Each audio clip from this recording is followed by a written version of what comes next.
नमस्कार प्रिय विद्यार्थियों, गायत्री कॉलेज के ऑनलाइन प्लेटफॉर्म पर आप सभी का एक बार फिर से हार्दिक स्वागत है।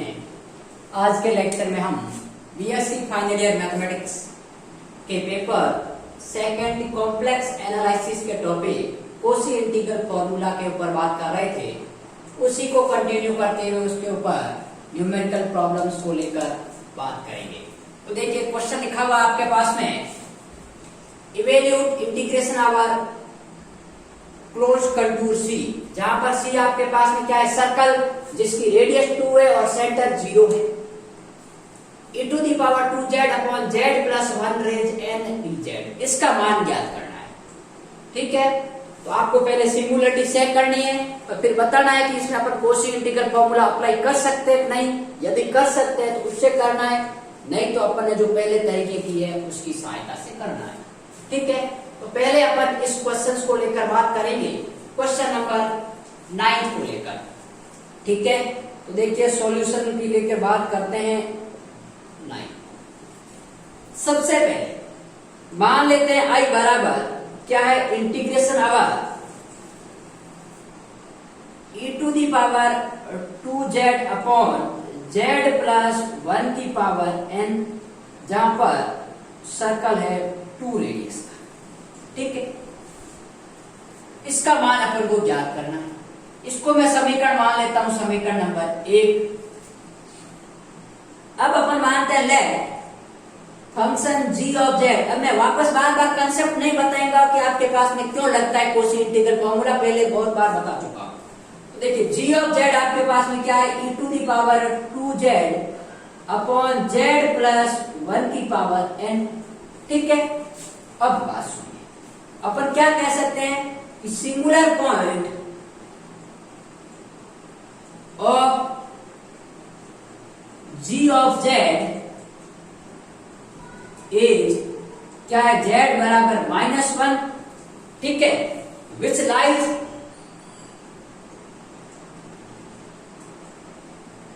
Inside the circle mod of z बराबर 2। अब देखिए कैसे, क्योंकि मॉड ऑफ z बराबर 2 का मतलब क्या है, एक 2 रेडियस का सर्कल है। ठीक है, ये आपके पास में 2 रेडियस का सर्कल है। ये रियल एक्सिस है, ये इमेजिनरी एक्सिस है। ये मॉड ऑफ z बराबर 2 है, जिसका सेंटर ये 0,0 है और 2 रेडियस है। अब बात सुनिए, सिंगुलरिटी क्या है, z बराबर -1, मतलब ये सिंगुलरिटी यहां पर है z बराबर -1, जो कि सर्कल के अंदर ही है। तो अपन कोशी इंटीग्रल फॉर्मूला अप्लाई कर सकते हैं। ठीक है, तो therefore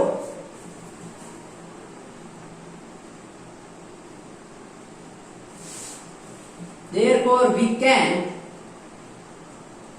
apply या use Cauchy integral formula.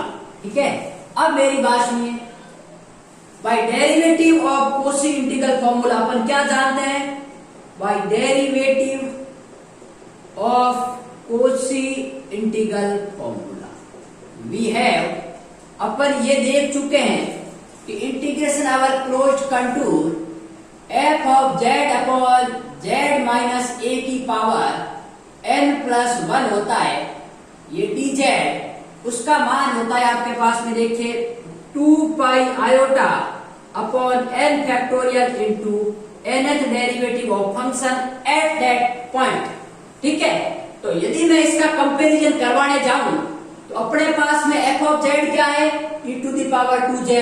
Here अपने पास में जो f ऑफ z है वो e to the power 2z है। a का मान क्या है, -1, a का मान -1, और यहां पर जो अपना n है वो n क्या है, n-1 के बराबर। ठीक है, तो जो अपन n यूज कर रहे हैं उसकी जगह अपने पास में क्या है, n-1 है, क्योंकि भाई यहाँ n+1 होता है, यहाँ n है, तो सिर्फ और सिर्फ अपन क्या लिख सकते हैं, n-1 + 1। ठीक है, तो therefore मैं यहाँ कह सकता हूं कि integration over closed contour e की power 2z upon z plus 1 की पावर n, इसको मैं ऐसा लिखता हूं -1 + 1। ठीक है, तो ये हो गया n+1 की फॉर्म में। तो ये अब n की जगह यहाँ ये रहेगा n-1, क्योंकि यहाँ n+1, n का मान कुछ भी हो सकता है लेकिन +1 के फॉर्म में बढ़ना चाहिए। तो ये बढ़ रहा है, तो मैं क्या लिखूंगा, 2 पाई आयोटा तो फिक्स है अपॉन n फैक्टोरियल, यहाँ n ये है। अब यहाँ पर अपने n की जगह क्या है, n-1, तो n-1 factorial into n-1 derivative at that point. Point क्या है, -1, क्योंकि z-a फॉर्म होता है, a का मान यहाँ पर -1 है। ठीक है, अब मुझे इसकी वैल्यू निकालनी पड़ेगी, तो इसको मैं समीकरण 2 मान लेता हूं। अब बात सुनिए, f ऑफ z क्या है, e⁻²z। चूंकि f ऑफ z है आपके पास में e⁻²z, तो एक बार मैं डेरिवेटिव निकालता हूं f डैश z, तो क्या होता है 2 इंटू e⁻²z। एक बार और निकालता हूं तो ये हो गया 4 इंटू e⁻²z, या इसको ऐसा लिखता हूं 2 इंटू e⁻²z। तो इस प्रकार अपन को कितना डेरिवेटिव निकालना है, n-1। तो एक बार निकालता 2⁻1, दो बार निकालता 2⁻2, एक बार और करूंगा तो 2 और आगे आएगा तो 2⁻3 हो जाएगा। तो मैं n-1 बार करूंगा तो n-1 इंटू z, तो ये हो गया 2n-1 इंटू e⁻²z।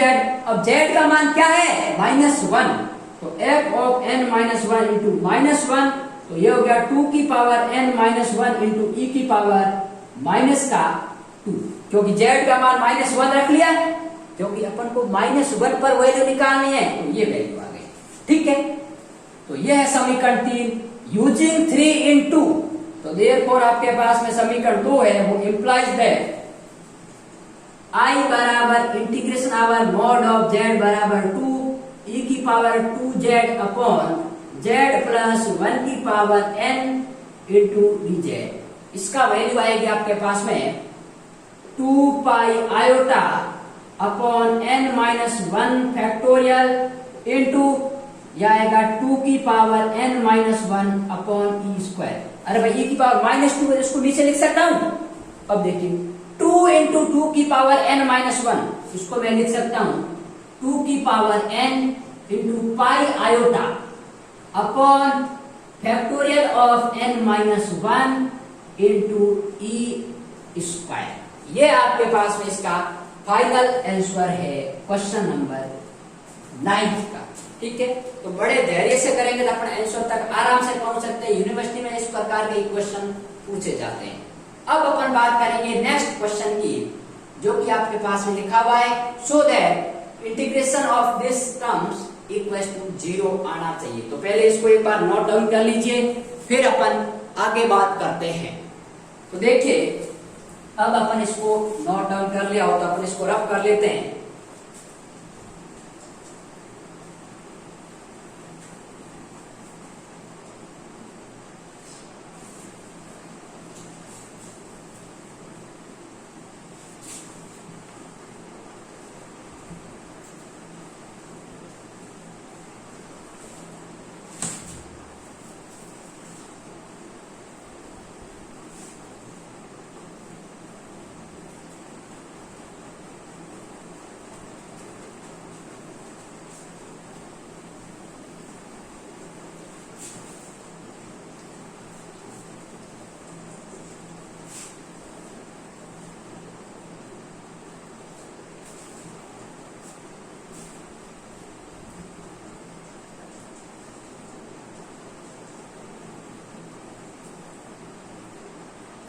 ठीक बात।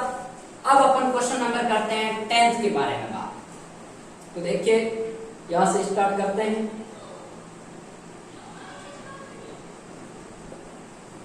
क्या लिखा हुआ है, मान लेते हैं लेट I बराबर integration over close contour which is a circle of radius 2 and centre is origin 1 upon z की पावर 4 - 1 इंटू बीच।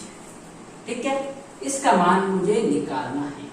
तो पहले तो मुझे इसके नीचे वाले टर्म्स को अलग अलग लिखना पड़ेगा, क्योंकि z की लीनियर पावर चाहिए।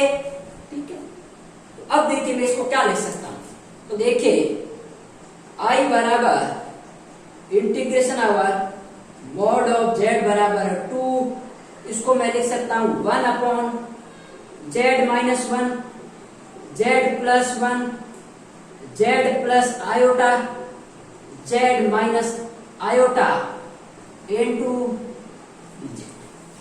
अब ये अलग अलग आ गया और सब मल्टीप्लाई है, तो इसको तो अपन कोशी इंटीग्रल फॉर्मूला अप्लाई नहीं कर सकते, तो पहले बाई पार्शियल फ्रैक्शन इसको अपन को आंशिक द्वारा अलग अलग करना पड़ेगा। तो आपके पास में इसके मेथड है, मैंने बताया इसको a upon b upon c upon d upon लिख सकते हो। मैं सीधा आपको तरीका बता देता हूं, मैं उसी तरीके से करता हूं। तो देखिए अपन इसको सॉल्व करते हैं, ठीक है।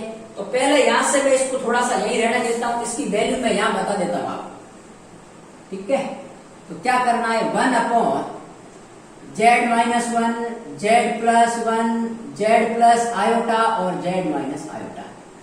आप तो क्या लिखते हो, इसको ऐसा लिखते हो a upon Z minus 1, B upon Z plus 1 plus C upon Z plus iota और plus D upon Z minus iota. इस तरीके से करोगे तो एबीसीडी की वैल्यू आ जाएगी, आप कर सकते हो। अपन यहां से अपन करेंगे, सीधा करेंगे तो क्या आएगा, बराबर ऊपर आपके पास है 1 है, तो यहां ऊपर आपके पास है हमेशा 1 ही आएगा, यहां जेड माइनस 1, ठीक है। अब जब मैं जेड माइनस 1 ले रहा हूं तो बाकी इसको 0 करेंगे तो जेड माइनस 1 बराबर 0, तो जेड का मान कितना आ रहा है, 1 आ रहा है।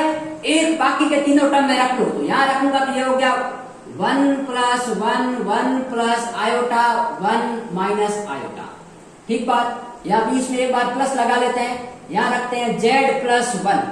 अब जेड प्लस 1 करूंगा तो जेड का मान -1 आ गया, तो -1 इसके अलावा तीनों टर्म में रख लेते हैं, तो -1 यहां रखूंगा तो ये क्या हो गया, -1 -1 प्लस आयोटा और -1 माइनस आयोटा, ठीक बात। अब मैं आगे बढ़ता हूं, प्लस 1 अपॉन यहां जेड प्लस आयोटा ले रहा हूं, तो जेड प्लस आयोटा को 0 के बराबर करेंगे, जेड का मान माइनस आयोटा, तो जेड का मान माइनस आयोटा यहां पुट करो, तो माइनस आयोटा -1 माइनस आयोटा +1, ठीक है। और किसमें पुट करना है, इसमें पुट करना है, तो ये हो गया माइनस आयोटा माइनस आयोटा, और यहां हो गया आपके पास है 1 अपॉन जेड माइनस आयोटा, और जेड माइनस आयोटा को 0 करूंगा तो जेड का मान आयोटा, आयोटा इन तीनों में पुट कर दो, तो ये हो गया आयोटा -1, आयोटा +1 और आयोटा प्लस आयोटा, ठीक है। तो ये वैल्यू आ रही है, देखिए। अब इसको सॉल्व करते हैं, 1 अपॉन जेड माइनस 1, 1 और 1 2, 1 प्लस आयोटा 1 माइनस आयोटा, तो ये हो गया 1 माइनस आयोटा स्क्वायर, तो ये हो गया 2 इंटू 2 कितना हो गया आपके पास में 4, तो यहां पर आपके पास में देखिए एक बार चाहो तो लिख सकते हो 2 इंटू आपके पास में 2, यहां पर सीधा चाहो तो 1/4 भी लिख सकते हो, ठीक है।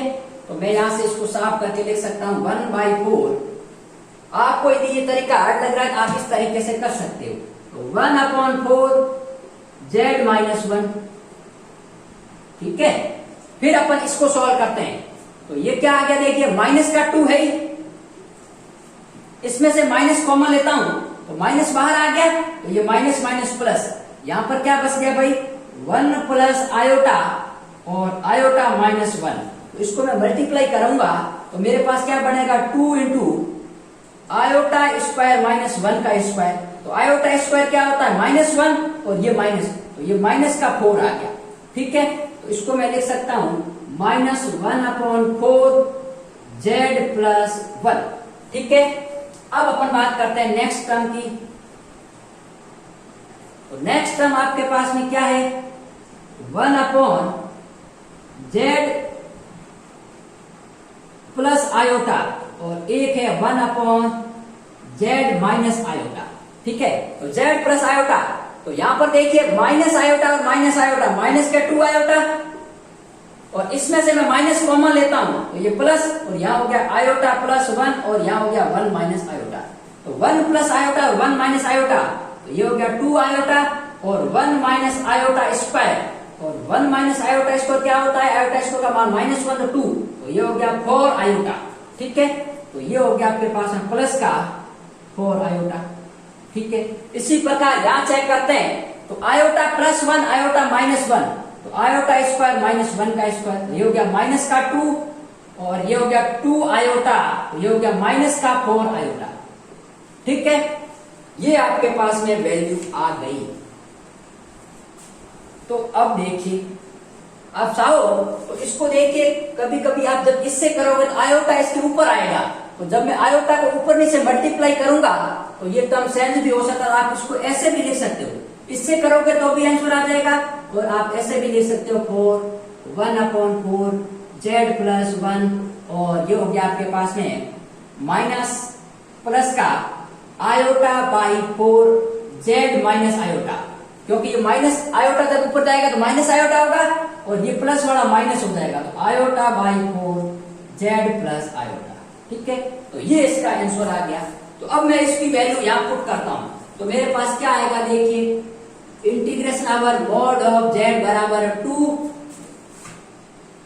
ठीक है, ये हो गया 1/4 z minus 1 minus 1/4 z plus 1 plus iota by 4 z minus iota, और minus iota by 4 z plus iota, और ये आपके पास में आ गया dz। ठीक है, एक बार चेक कर लेते, सही लिखा है ना, प्लस का 4 और ये माइनस का। अब मैं इसको साफ कर लेता हूं, तो पहले आप इसको एक बार उतार सकते हो, नहीं तो मैं इसको साफ कर रहा हूं।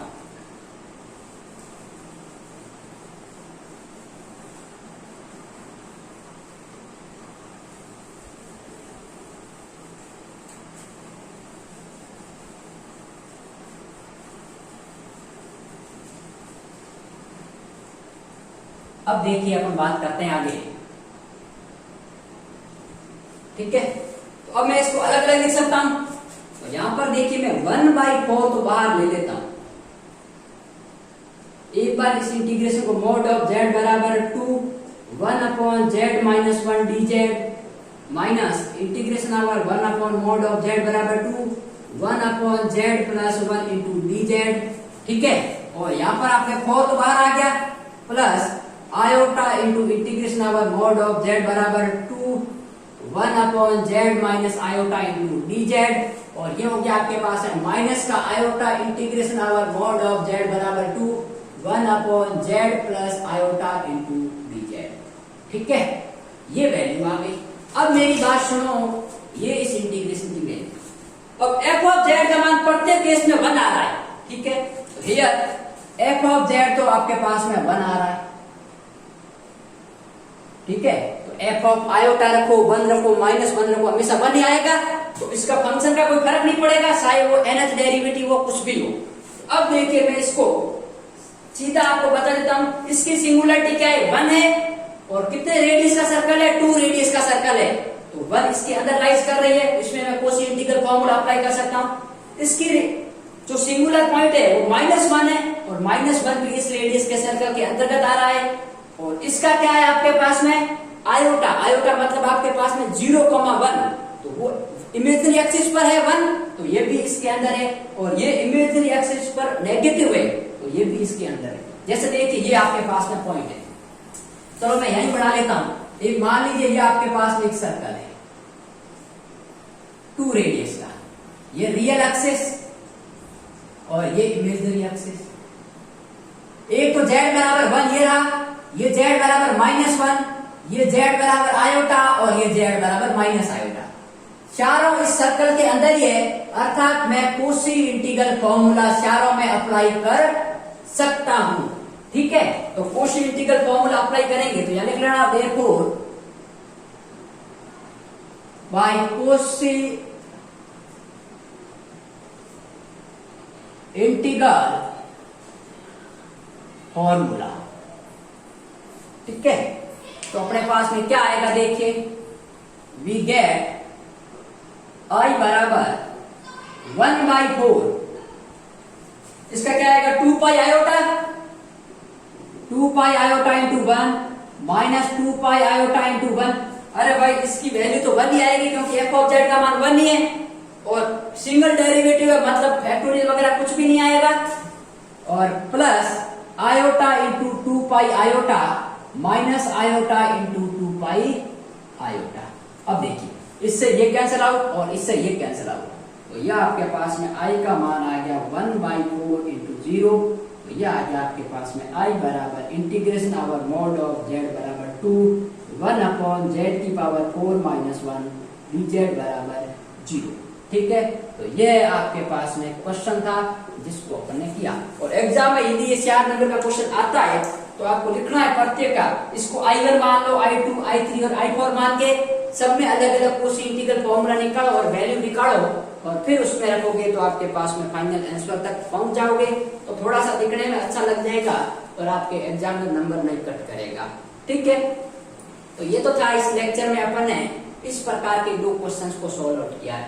लगभग मैंने क्वेश्चन करवा दिए, फिर भी यदि कोई मुझे लगेगा इंपॉर्टेंट क्वेश्चन यूनिवर्सिटी में आया हुआ है तो मैं नेक्स्ट लेक्चर में करवा दूंगा। और उसके बाद में अपन सिलेबस के कुछ स्टैंडर्ड थ्योरम्स के बारे में बात करेंगे, जिसमें ली वैल्यू एक्सटेंशन थ्योरम है, पॉइजन इंटीग्रल फॉर्मूला है, और यदि आपके पास में टेलर और लॉरेंट की जरूरत पड़ी सिलेबस में होगा तो उसको भी अपन लेकर बात करेंगे।